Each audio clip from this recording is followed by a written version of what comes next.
उसने अपनी जगह से हिले बगैर हम चारों से मुसाफा किया और हम वहां से रुखसत हो गए। तुम लोग बहुत खुश नसीब हो।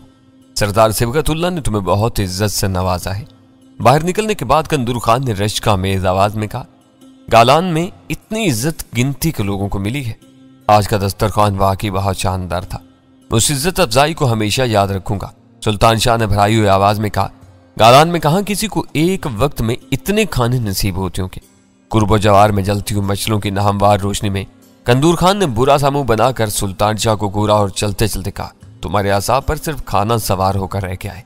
मालूम होता है कि कराची में फाकों पर गुजारा करते रहे हो। पादी के सरदार का दस्तरखान हर शाम इसी तरह बारौनक होता है। आज तुम्हारी वजह से दूसरों को मदऊ नहीं किया गया, वरना इस वक्त वहां 25-30 शिंगारी मौजूद होते। इस बेचारे को माफ कर दो। कंदूर खान की तनकीद ने वीरा को बोलने का मौका फराहम कर दिया। कराची में इसे 2 वक्त की दाल भी मुश्किल से मिलती है। भूखे के सामने एक वक्त में 20 उम्दा खाने आ जाएं तो कई रोज के लिए उसकी अकल चौपट होकर रह जाती है। ये बताओ कि तुम किस इज्जत का जिक्र कर रहे थे? कंदूर खान ने वीरा के उस मजाक से माजूज होते हुए कहका मारकर कहा, तुम अच्छी चोटें कर लेती हो। मैं उस इज्जत की बात कर रहा था जो सरदार तुम्हें देने वाला है। तुम लोगों को अंदाजा नहीं है कि सुबह गालान में तुम्हारी रवानगी की मनादी कराने का क्या मतलब है। सुबह तुम्हें इनाम और इकराम से नवाजा जाएगा और फिर बस्ती के सारे मर्द तुम्हें पूरे एजाज के साथ यहां से रुखसत करेंगे। ऐसा किसी किसी मेहमान के साथ किया जाता है। मुझे इस बात का अफसोस रहेगा कि मैं गालान में कई दिन तक रहने के बावजूद किसी मकामी औरत की झलक भी नहीं देख सकी। कल सुबह फिर मर्द ही मर्द होंगे। औरतों को तुम इतना क्यों छुपाते हो? वीरा ने पूछा। हया हमारी औरतों का जेवर है, कंदूर खान ने अपना सीना फुलाकर कहा, और हम सब गैरतमंद लोग हैं। हम ये गवारा नहीं कर सकते कि हमारी औरतें गैर मर्दों या आजाद ख्याल औरतों के सामने आए। मैं तुम्हें पहले भी बता चुका हूं, इस बारे में बार बार सवालात करके भी तुम कोई नई बात मालूम नहीं कर सकोगी। वहां में लेकर मेहमान खाने में दाखिल हुआ तो जगम खान अपनी गूंगी बीवी के साथ बाहर वाले वसी कमरे में कालीन पर दराज था। हमारी आवाजें सुनकर वो दोनों ही उठ गए। खुदा का शुक्र है कि तुम लोग लौट आए। जगम खान ने एक गहरा सांस लेकर कहा, मेरी जुबान खामोशी की वजह से ईंटने लगी थी। यहाँ बात करने के लिए कोई भी नहीं है। तुम आ गए हो तो अब बातें करके अपने दिल की भड़ास निकाल सकूंगा। चाहे तुम किसी दावत में गए हुए थे।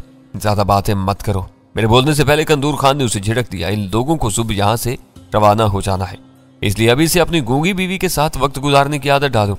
वो जुबान से ना सही, इशारों से तो तुम्हारी बातों का जवाब दे देती है।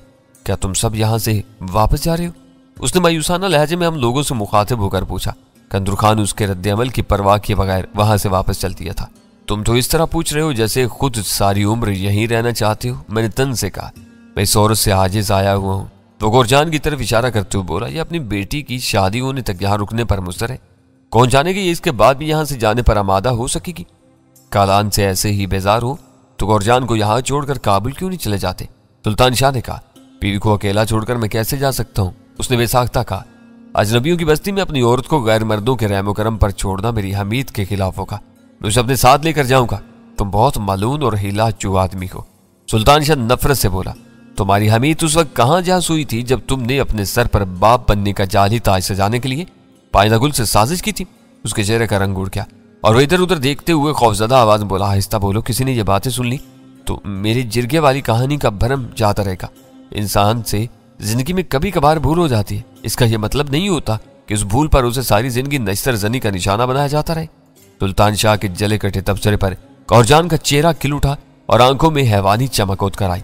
उसने अपने हल्के से बेमानी आवाजें निकालकर बैक वक्त दोनों हाथ फिजा में लहराने और घुमाने शुरू कर दिए।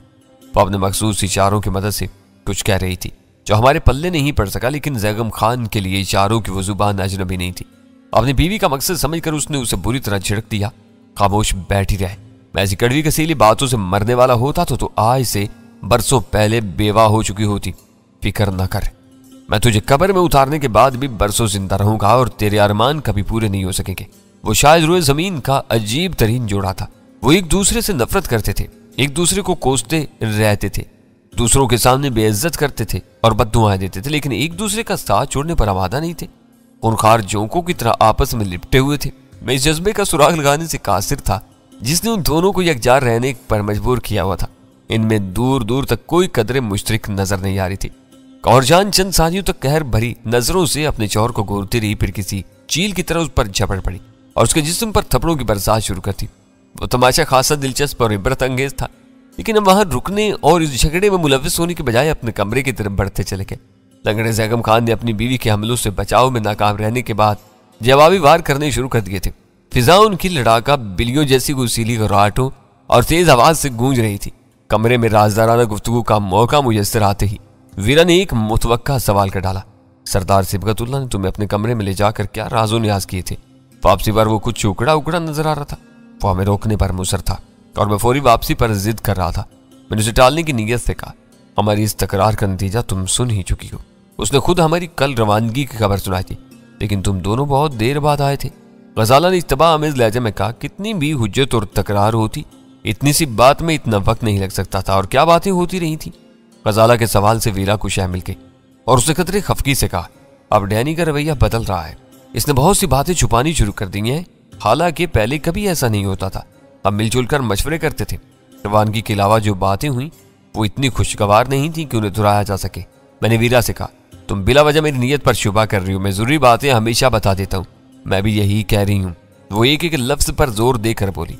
पहले हर बात बिला कमुकात जेर बहस आती थी, अब तुम जरूरी और गैर जरूरी की आड़ लेकर कुछ बातें गोल करने लगे हो। सच बताओ कि वो क्या कह रहा था। मैं लम्हा भर खामोश रहकर उस सूरत-ए-हाल पर जेर लब मुस्कुराता रहा। फिर आहिस्ती से बोला, तुम इसरार कर रही हो तो सुनो। इन संगलास वीरानों में खुश्क और सपाट जिंदगी गुजारने वाले कबायलियों को तुमने असाब शिकन इम्तिहान में डाला हुआ है। सिबगतुल्लाह तुमको गालान ही में रोकने के आज़ाइम लिए बैठा था। मुबारक हो। इस बार सुल्तान शाह को वीरा को चिढ़ाने का सुनहरा मौका मिल गया। नीम वैशियों में पहुंचती याशकों की बरसात होने लगी है। संदल खान अपनी हसरतें दिल में लेकर चल बसा और अब नया उम्मीदवार सामने आ चुका है। तुम मुझसे अपनी भड़ास निकालने के लिए झूठ बोल रहे हो। वीरा ने सुल्तान शाह के तबसरे को नजरअंदाज करके बेअतबारी से कहा, सिबगतुल्लाह इस कुमाश का आदमी नजर नहीं आता। पाइंदा गुल भी नूरानी सूरत आदमी था, मगर गोरजान पर फिसल पड़ा। तुम्हारे टाइप की औरतों में खराबी यही होती है कि इन्हें देखकर अच्छे खासे शरीफ मर्दों पर बदमाशी सवार हो जाती है। सुल्तान शाह फिर बोल पड़ा, तुम चुप रहो वरना मैं चांटा मार दूंगी। वीरा को यक बयक गुस्सा आ गया। हम इस वक्त अहम बात कर रहे हैं। तुम मौका महल देख के बगैर हर वक्त एक ही रागनी अलापते रहते हो, जो कभी कभी नाकाबिले बर्दाश्त हो जाती है। सुल्तान शाह ने फिर मुंह खोलने का इरादा किया था, लेकिन गजाला ने सूरत हाल की नजाकत के पेश नजर इशारा करके उसे खामोश कर दिया और मुझे बोलने का मौका मिल गया। मर्द और औरत के दरमियान कुदरत ने एक अजली कशिश रखी है। इसमें कुमाश रूलिये का कोई दखल नहीं होता। ये और बात है कि बाज घने मर्द किसी को अपने दिल का भेद नहीं पाने देते। तुमको अंदाजा नहीं है कि वो तुम्हारे लिए किस कदर दूर की बातें सोच रहा था। अगर मुझे बर वक्त तुम्हारे एक फर्जी बॉयफ्रेंड का जिक्र न सूझ गया होता तो तुम्हें यहाँ से निकाल कर ले जाना नामुमकिन होकर रह जाता। गनीमत है कि हमें कल यहाँ से निकल जाने की इजाजत मिल गई है, वरना तुम्हारी वजह से और भी मसाइल खड़े हो सकते थे। फिर तो ये मोइजा ही नजर आ रहा है कि मैं किसी बड़ी उलझन से दो चार हुए बगैर यहाँ से जा रही हूँ। वीरा ने फिक्रमंदी के साथ एतराफ किया, अगर सिबगतुल्लाह ने ऐसा गुल खिलाया है तो मैं यहाँ के किसी मर्द पर एतबार नहीं कर सकती। वो शादी करने का इरादा रखता था, यहाँ अपने पेश रू की रवायत की तजदीद करनी चाहता था। सुल्तान शाह ने सवाल किया तो वीरा ने भड़क कर उसकी तरफ देखा और उसके चेहरे पर गहरी संजीदगी के अलामात पाकर नाक मुंह चढ़ाकर दूसरी तरफ देखना शुरू कर दिया। मैंने सुल्तान शाह के उस संजीदा सवाल का मकसद समझे बगैर कहा, वो जन्नत गुल और अरसला खान की शादी के जरिए बाहर की औरतों को शिंगारा वैली में आबाद करने की बात कर रहा था। इसे जाहिर हो रहा था कि वो शादी की राह इख्तियार करने का इरादा रखता है। मगर तुम ये क्यों पूछ रहे हो? ये लोग जैसे भी हैं, इनकी मुसलमानी हर शुबा से बालातर है। वो पुरतशवीश आवाज में बोला, वो फरजाना खानम को मुसलमान किए बगैर हरगिज शादी न करता। तुमने बॉयफ्रेंड का किस्सा घर कर सवाब कमाने का एक मौका जाया कर दिया। इस वक्त वीरा के करीब ही तपाई पर खाली गिलास रखे हुए थे। उसने बनाकर एक खाली गिलास सुल्तान शाह पर खींच मारा। उसने टटाई के साथ उस गिलास को फिजा ही में लपक कर फुर्ती से करीबी बिस्तर पर उछाल दिया और वीरा की हरकत में आने से पहले होली होली सीटी बजाता हुआ बाहर निकल गया। इसे नाक में दम किया हुआ है। उसके चले जाने के बाद वीरा अपने सर को झटकते हुए बोली, इन पहाड़ों की आबोताब ने इसके दिलो दिमाग पर अजीब ही असर डाला है। ये कुछ दिन और यहाँ रुका रहता तो हाथ से ही निकल जाता। तुम लोगों की आपस के नोक झोंक ने यहाँ की बेकैफ जिंदगी में दिलचस्पी पैदा की हुई है, वरना हम अपना सारा वक्त बेबसी पर कुटते हुए गुजारने पर मजबूर हो जाते। हालात सुधरने के साथ सुल्तान शाह भी राह रास्त पर आ जाएगा। मैंने खफीफ से मुस्कुराहट के साथ कहा। इस वक्त वो मायूसी के आलम में अपनी जात से समेत हर एक अमल हक्का उड़ाने पर तुला हुआ है। तुम्हें उसको माफ कर देना चाहिए। मैं कौन सा उसे सूली पर लटका रही हूँ? वो तनक कर बोली, हम सब एक जैसे हालात से गुजर रहे हैं। इसमें कौन से सुरखाब के पर लगे हुए हैं कि उसे हर वक्त रायतें दी जाती नहीं? देखा जाए तो तुम तीनों के मुकाबले में मुझ पर सबसे ज्यादा ज़हनी दबाव है। मैं अच्छी तरह जानती हूँ कि कभी बुरा वक्त आया तो तुम दोनों मुझे भूल कर सिर्फ गजाला को बचाने की कोशिश करोगे और मुझे अपना रास्ता खुद बनाना होगा। ये तुम्हारी ज़्यादती है। गजाला ने उसके आखिरी फिक्रों पर एहतजाज करते हुए कहा, मजबूरी में कुछ भी हो सकता है, लेकिन दीदा और दानिस्ता तुम्हें ये को तनहा नहीं छोड़ा जा सकता। तुम भूल रही हो कि यहाँ आते हुए जब हमारे काफिले ने बारानी तूफान से पनाह लेने के लिए तारीख कार में सर छुपाया था, तो सुल्तान शाह एक लम्हे के लिए भी तुम्हारी तरफ से गाफिल नहीं हुआ था। हम उसकी फिक्रमंदी और खुलूस को मजाक में नहीं टाल सकते। उसका मजाक उड़ाने के बावजूद मैं दिल ही दिल में उसके एहसानमंद थी। वीरा ने एतराफ किया, लेकिन बाज़ औक़ात वो अपनी तल्ख कलामी से बिलावजह ताव दिला देता है। तो मेरे बजाय उसे समझाने की कोशिश क्यों नहीं करती? वो डैनी के मुकाबले में तुमको बहुत ज्यादा अहमियत देता है। मैं तुम्हें क्या बताऊं कि मैं तन्हाई में उसे क्या कुछ नहीं कहती।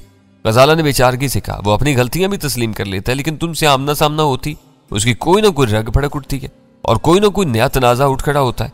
इस वक्त मैं बिल्कुल बेबस होकर रह जाती हूँ। मेरे लिए इंकिशाफ हैरान कुन है कि वो अपनी गलती मान लेता है। वीरा बुड़बुड़ा कर रह गजाला और वीरा के दरमियान सुल्तान शाह के बारे में गुफ्तगू छिड़की। मैं बिस्तर पर दराज हो गया। सिबगतुल्लाह के मरगन खानों से फैज़याब होने के बाद मुझे शिद्दत से आराम करने की हाजत महसूस हो रही थी, लेकिन नींद का पता नहीं था। इस दौरान में सुल्तान शाह वापस नहीं आया तो गजाला को उसकी फिक्र लाक होगी। वो दोनों जिस अंदाज में एक दूसरे की खबर गिरी करते रहते थे वो मेरे लिए हमेशा दिलचस्पी का सबब बनता था। गजाला ने दरवाजे से ही वापस लौटकर वीरा को बताया कि सुल्तान शाह वस्ती हाल में जैगम खान और गौरजान के साथ चौपाल जमाए बैठा था। शायद वो वीरा के सो जाने का मुंतजिर था ताकि बाद में खामोशी से वापस लौटकर अपने बिस्तर में दुबक सके। मैं काफी देर तक बिस्तर पर पड़ा अपने ख्यालात में डूबा रहा, लेकिन थकान के एहसास के बावजूद नींद ना सकी और मैं दोनों औरतों की बातों में शामिल हो गया। वो दोनों भी अपने अपने बिस्तर संभाल चुकी थी और इस वादी से रवानगी की खुशी उन पर गालिब आई हुई थी। श्रृंगार वैली में हमारी वो आखिरी रात बेदारी के आलम में गुजरी। सुल्तान शाह अपनी दानिश में बहुत ताखीर से अंदर आया और हम तीनों को बातों में मसरूफ पाकर हैरान रह गया। जब तक हम श्रृंगार वैली में रहे वहां की मुआशरत और रवायात हमारे असाब पर इस बुरी तरह सवार रही कि हम सब खुद को उसी माहौल का एक जुज़्व समझते रहे। लेकिन वहां से रवानगी का वक्त करीब आने के साथ साथ हमें यकीन नहीं आ रहा था कि हमने इन खतरनाक हालात में किसी खिसारे से दो चार हुए बगैर खासी तवील मुद्दत गुजार ली थी। एक तरफ कराची और मशरक मगरिब के दूसरे तरक्की याफ्ता शहरों की रंगीन और फसूकार यादें थी और दूसरी तरफ शिंगारा वैली के दश्तो जबल की संगलास हकीकतें, जिनका आपस में कोई मवाजना करना मुमकिन नहीं था। इनमें से किसी एक को हकीकत मान लेने के बाद दूसरा खुद ब खुद ख्वाब करार पा जाता, लेकिन इन दोनों मुतजाद हदों में हमारे चार किरदार मुश्तरक थे जिनके तजुर्बात अपनी जगह पर अटल थे। जब बेदारी के बाद तुलू होने वाली सुबह हमारे लिए हैजान अंगेज थी। हम चारों सुबह के मुलगजे उजाले में ही नहा धोकर ताज़ा दम हो गए और जब कंदूर खान का आदमी हमें बेदार करने के लिए ऊँगता हुआ आया तो हमें चाकू चुबंद पाकर शर्मिंदगी से अपना सर झुकाकर वापस लौट गया।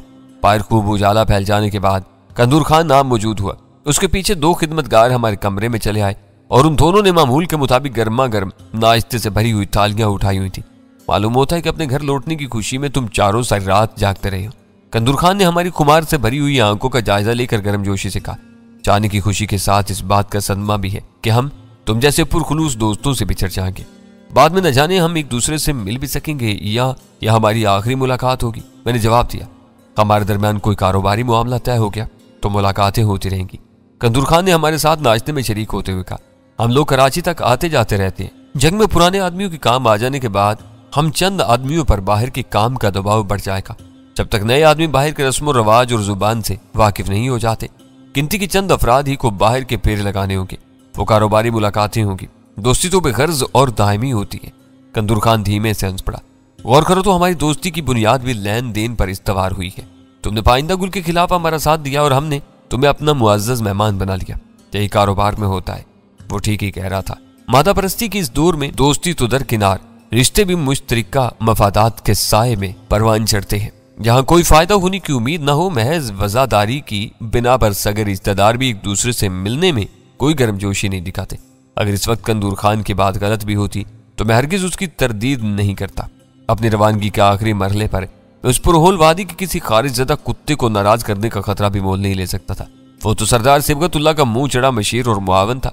उसने हमें बताया कि गालान में हमारे बारे में मनादी करा दी गई थी, तैयारियां जारी थी और बस्ती के लोग अपने मेहमानों को खराज तहसीन पेश करने के लिए मैदान में जमा होने शुरू हो चुके थे।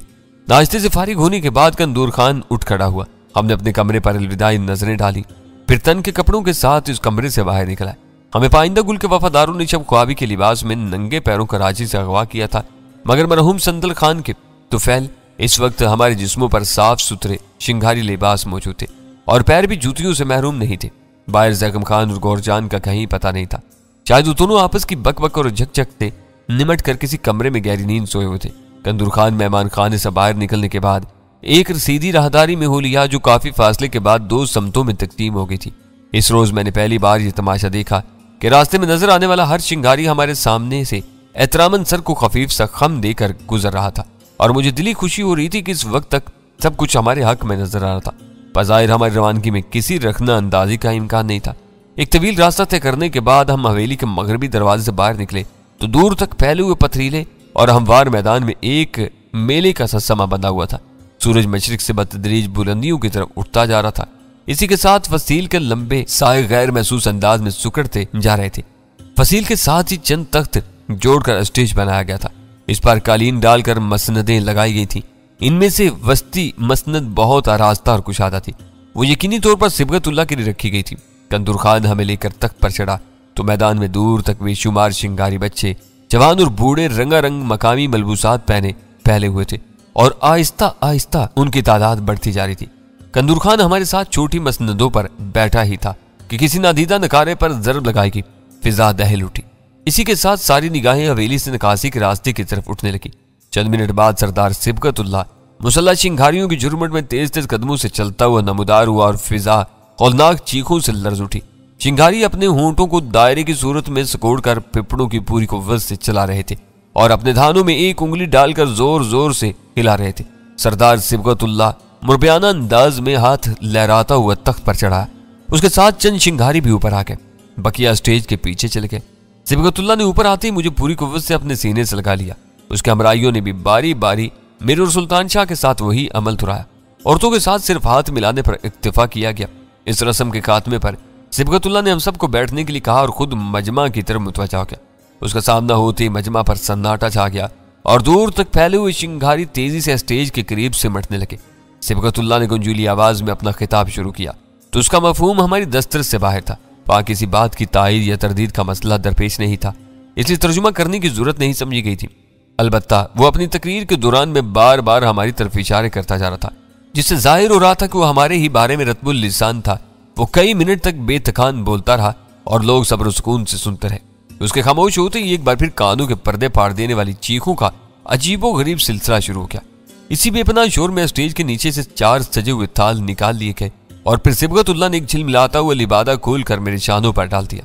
इस वजनी लिबादे पर दिल खोल कर तिलाकारी की गई थी। वो एजाजी लिबादा पहनाने के बाद उसने थाली में से एक थैली उठाकर मेरे हवाले करते हुए कहा, इन पहाड़ों में सिर्फ जिन्स चलती है, यहाँ कोई सिक्का नहीं है, इसलिए थैली में $5000 का हकीर नजराना है जो हमारी मोहब्बत की बस एक अलामत है। ये कहकर उसने दोबारा मुझे गले से लगा लिया। चीखों का मान पड़ता हुआ ऐशियाना सिलसिला फिर जोबन पर आ गया।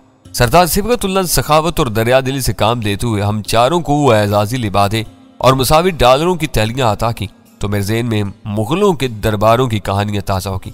यकीन नहीं आ रहा था कि 20वीं सदी के आखिरी हिस्से में भी सदियों पुरानी रवायात इतनी शान शौकत से जिंदा हो सकती हैं। इस वक्त माहौल इस कदर गर्म और जज्बाती हो रहा था कि हमें से कोई भी इन लबादों को जिस्म से अलग नहीं कर सका। विरा की खिल्लत पोशी से फारिग होते ही सिबगतुल्लाह तख्त से नीचे उतर गया। सब लोगों ने उसकी तकलीद की। नीचे रुक कर वो जज्बाती अंदाज में हमारी खिदमात और रफाकत का जिक्र करने लगा। इस असना में कद्दावर और मजबूत खच्चरों की कितार हवेली से बरामद हुई और सिबगतुल्लाह ने फिजा में हाथ बुलंद करके दुआया अंदाज में कहा, जाओ मेरे दोस्तों, तुम्हारी मिट्टी तुम्हें याद कर रही है। कंदूर खान तुम्हें सरहद पार पहुंचाएगा। मेरी जात से तुम्हें जो भी दुख पहुंचे हूं उनके लिए मुझे माफ कर देना, फिर मिला तो मैं उनकी तलाफी कर दूंगा। फी अमान अल्लाह। कंदूर खान उछल कर एक खच्चर की पुश्त पर सवार हो गया। मजीद 4 मुसल्ला शिंगारी भी जीनों पर सवार नजर आने लगे। बकिया 4 खच्चर हमारे लिए थे। हम भी किसी न किसी तरह उन पर सवार हो ही गए। खच्चर हरकत में आए तो शिंगारियों की चीखों का सिलसिला फिर इंतहा को पहुंच गया। इस बार वो सब अपने सरदार के साथ हमारी तरफ हाथ भी हिला रहे थे। कालान से इस कदर पुरशिकूर रवानगी के बारे में हमने सोचा भी नहीं था। बहुत से बच्चे हमारे खच्चरों के साथ साथ भाग रहे थे। फिर खच्चरों ने रफ्तार पकड़नी शुरू कर दी। आवाजें रफ्ता रफ्ता पीछे होने लगी और संगलास जमीन पर खच्चरों के सुम्मों की आवाजें तेज होने लगी। ढलान का सिलसिला शुरू हुआ तो पीछे का हर मंजर निगाहों से ओझल होता चला गया, लेकिन हमारे एजाज में जमा होने वाली शिंगारियों की आवाजें फिर भी सुनाई दे रही थी। मुझे गालान पहुंचने के रूह फरसा तजुर्बात याद थे, इसलिए मैं देर तक उन खतरनाक घड़ी ढलानों का इंतजार करता रहा जिन्हें हमने आते वक्त अबूर किया था। लेकिन उन ढलानों का अशर अशीर भी कहीं नजर नहीं आया। घने जंगल में खच्चरों की सुस्त रवि से ढलान उतरने का एहसास हो रहा था, लेकिन इसमें कोई खतरा नहीं था। वो तुम्हें लाने वालों की बदमाशी थी। मेरे इस्तफसार पर कंदूर खान ने भी वही बात कही जो संदल खान मुझे बता चुका था। वो तुम्हें बदतरीन रास्ते से ऊपर लेकर गए थे ताकि तुम फरार के बारे में सोच भी नहीं सको। जंगलात का सिलसिला खत्म होने के बाद सरसब्ज वादी नजर आने लगेगी। उसका कहना दुरुस्त साबित हुआ। छिद्रे दरख्तों से निकलने के बाद प्याले जैसी वादी का मंजर हमारी निगाहों के सामने था। वो रास्ता महफूज ही नहीं मुख्तसर भी साबित हुआ। एक लंबी और हमवार ढलान को अबूर करने के बाद हमारे खच्चर कालान की सतह मुर्तफा से वादी में उतर चुके थे। यह और बात थी कि इस बार हम वादी के किसी और ही हिस्से में उतरे थे। हमवार जमीन से पैर टकराते ही खच्चरों की रफ्तार में दोबारा तेजी आ गई। मुझे मालूम था कि वादी में से निकलने के लिए हमें इसी मकाम तक पहुंचना होगा जहां से हमने पिछली बार अपने सफर का आगाज किया था, मगर उसके आसार नजर नहीं आ रहे थे।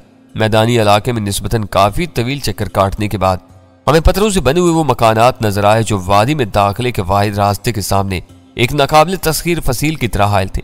कालान की सीधी ढलान से खेतों की तरफ मुड़ते हुए कंदूर खान ने बताया कि सिबगतुल्लाह ने चिंगारा वैली का इक़्तिदार संभालते ही औरतों को बरहना छातियों के साथ साथ बिगाड़ करने की सजा कल अदम करार दे दी थी, क्योंकि इससे वादी ही की औरतों की बेहरुमती होती थी। मेरी दानिश्त में वो एक खुशगवार तब्दीली थी जिसे बहुत पहले नाफिज हो जाना चाहिए था। अफीम के लहलाते हुए पौधों की देखभाल करने वाले तहखानों ने हैरत भरी नजरों से हमारे काफिले को देखा और हम खेतों के बाद एक बड़े संगी मकान में से गुजरते हुए उस मैदान में पहुंच गए जहां 3 साफ सुथरी जीपें पहले से तैयार थी। कंदूर खान ने अपने खच्चर को आजाद करते ही वहां मौजूद लोगों से पूछकर शुरू कर दी। फिर उसके मुआयने के बाद 2 गाड़ियों के इंजन चला दिए गए। क्या जाते हुए कुछ देर के लिए यहाँ नहीं रुकोगे? कंदूर खान को फौरी रवानगी पर आमादा पाकर मैंने पूछा। चाहे तुम इस तूफानी बरसात को भूल गए जिसने आते हुए तुम्हें रुकने पर मजबूर कर दिया था? वो हंसकर बोला, तुम चाहो तो हम रुक सकते हैं, लेकिन यहाँ से जल्द अज जल्द निकलना ही बेहतर होगा। अभी तेज और चमकदार धूप निकली हुई है, लेकिन इन पहाड़ों में मौसम का कोई भरोसा नहीं होता। गाड़ियों में खुर्दनोश का सामान मौजूद है। बेफिक्री से रास्ते में खाते पीते सफर करेंगे। मैंने हथियार डाल दिए और हम लोग जीपों में सवार होने लगे। इस बार सिर्फ कंदूर खान ही उर्दू बोल और समझ सकता था और बदकिस्मती से वो भी मैं नोश था। बकिया 4 आदमी उर्दू से नाबलद थे। इस वजह से तरतीब वही रही जो आते हुए थी, यानी एक गाड़ी में गजाला और सुल्तान शाह के साथ 3 मकामी थे और दूसरी जीप में मेरे और वीरा के अलावा कंदूर खान और एक शिंगारी था। हमारी जीप की ड्राइविंग सीट कंदूर खान ने संभाली थी। हम वहां से रवाना हुए तो जराफे की गर्दन की तरह ऊपर उठी हुई पहाड़ी हमारे सरों पर मौजूद थी। तरह से कुछ आगे निकलने के बाद कंदूर खान ने जीप का इंजन बंद कर दिया।